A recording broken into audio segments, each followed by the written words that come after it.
Hinabdannu hineeggannu namarka duraaf duubaan akkoo keenyaa si beeka olii achuuf si gararraa waan ta'u sirraa eegnaa deebii garaa nu ga'u hinabdannu hineeggannu namarka duraaf duubaan akkoo keenyaa si beeka barattoonni kun barattoota marsaa afuraffaa akka waldaa keenyaatti barumsa tajaajilaa baratanii xumuranidha. Baay'inni isaanii namoota 27 namoota 27 keessa har'a kan dhufan amma kana isaan kaanis sababa ayyaana waggaatiif gara kutaa biyyaatti galanii jiru. Harri fulbaana tokko bara 2016 bifa kanaan waaqeffachaa jirra. Naannoo sa'aatii afuraffaa yookaan shanaffaa gidduu jirra. Waaqayyoof galanni guddaan haa ta'u biyya fagoo biyya keessaa teessanii kan dhaggeeffattan barattoonni kun barumsa ga'umsa yeroo dheeraa waan fudhataniif iddoo dhaqan hundumaatti waraqata isaanii kana eenyuyyuu waldaan kamurraa kan hin molqinee fi waldaan amantii kallattiif ta'uu isaati. Kuduunfaadha. Mata duree barsiisaaf lallabaa kan adda godhu yookaan immoo kan gargar godhu waan tokko ittiin jira. Isheenis maal jedhamti? Mata duree xiqqaan qabu lallabni jechuudha. Kanarratti qoraman. Tokkoon isaanii ijoolleen dhaabbatan kun ba'anii asirratti ba'anii fuula qoduu dhaabbatanii lallabanii hundi isaanii warri kaan hin barsiisan fuula qoduu tokkoon isaanii achi keessaa nama assaayimentii kennameef gidduutti kutee taa'e tokko tujjirarraa kan hafe nama lama kan kanarraa hafe barsiisa guddaa ture haa ta'uuti asitti qabxiin galmaa'e qabxii baay'ee boonsaadha. Ulfaataadha qormaanni sun baay'ee nana manaa akkuma kana qabxii tokkoffaa irratti kan galmaa'e akkuma iddoo kanaatti. Qabxii ol ka'an 82 qabxiin kun qabxii ol ka'aadha dhiirri 3 takkataataa'ii dhaan tokko amma 3 ba'anii keessaa mucaan dubaraa tokko assaayimentii waan hin hojjenne duwwaaf teellaatti kan mucucaatti malee akka shamarraniittis ta'e akka dhiiraatti qabxii 77 fiduudhaan baay'ee nama jabduun nu gidduu kan jirti mucaa dubaraan tokko garuu assaayimentii irratti waan hin hojjenneef gara badhaasaatti hin finne. Kanaafan hin finne lammaffaa immoo wantoota tokkootiif malee haalli qormaataan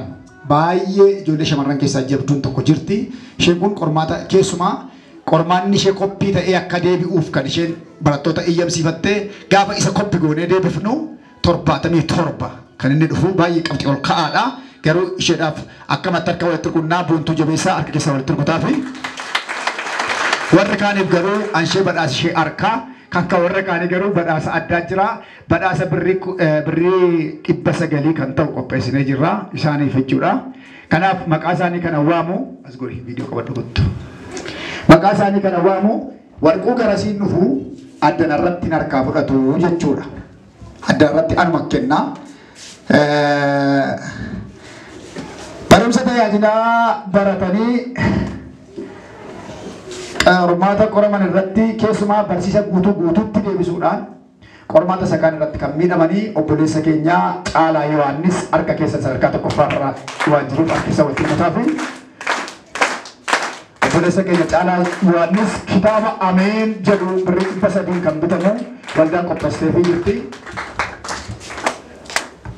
Kun badhaasa keeti jabaa waan taateef miti akka jabaattu ishee.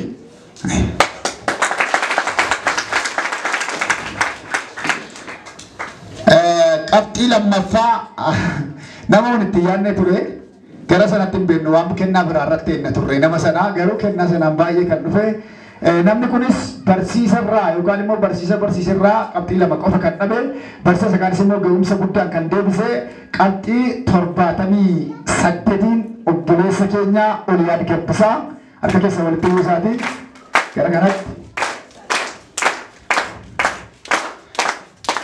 Uftaan si wajjin ta'u jabaa waan taateef miti jabaa akka taatuuf. Ammas qixxaa'uun hin eenye ture wanti suni ni kun immoo gaaffii guddaa dhayuudha. Barumsa tajaajilaa barate irratti qabxii 3 barsiisa isaa keessatti waan ittiin qeeqnu yoo dhabne namni qorellee nama lama anaaf obboleessa keenya Tamasgeentu qoree Tamasgeen gama taa'een gabana taa'een qoree qabxii wal fakkaataa gargar hin baane kan laanneef obboleessa keenya Gaddafaa Yo kabateen godoo kootti haatu sagaleen nagahee maana ba'ee fuuldura tana deemaami utuu iji saarguu dinni koon galmeen koo ilaalama galataan siif qabaa maqaa kee ololaan qabaa galataan siif qabaa maqaa kee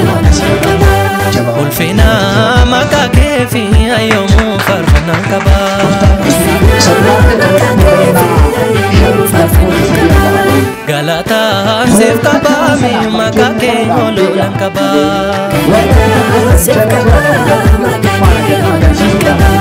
ulfina maqaa keefi yoomuu faarfannaan qaba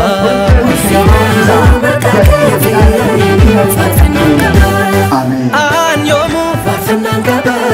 an yoomuu faarfannaan qaba an yoomuu faarfannaan qaba an yoomuu faarfannaan qaba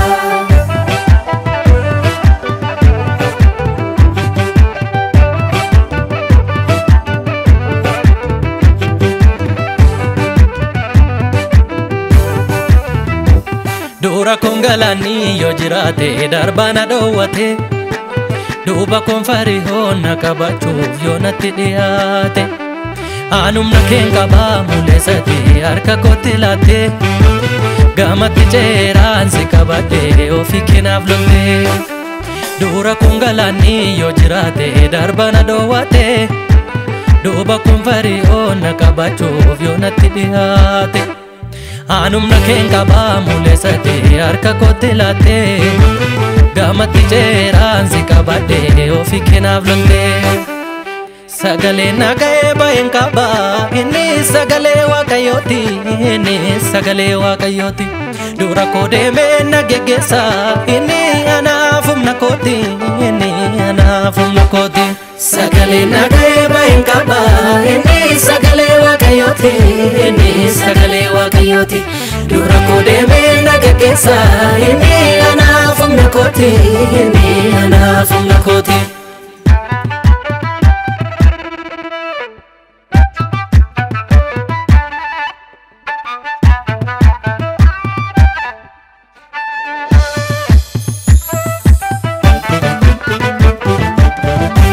namatti guddistee nyutti keessa gonkumaa yaadamu adda lolaat ba'ee injifata sodaan hin waadamu daawit mucaa xiqqoo leenjisee mo'annaa barsiisee wanta ormi ilaalee suuqa gadhee dhaheerra tarsiise namatti guddistee nyutti keessa gonkumaa yaadamu adda lolaat ba'ee injifata sodaan hin waadamu daawit mucaa xiqqoo leenjisee mo'annaa barsiisee wanta ormi ilaalee suuqa gadhee dhaheerra tarsiise galataan siif qaba maqaa kee lolan qaba galataan siif qaba maqaa kee lolan qaba ulfina maqaa kee fi yoomuu faarfannaan qaba ulfina maqaa kee fi yoomuu faarfannaan qaba galataan siif qaba maqaa kee lolan qaba galataan siif qaba maqaa kee lolan qaba ulfina maqaa kee fi yoomuu faarfannaan qaba ulfina maqaa kee fi yoomuu faarfannaan qaba an yoomuu faarfannaan qaba an yoomuu faarfannaan qaba an yoomuu faarfannaan qaba an yoomuu faarfannaan qaba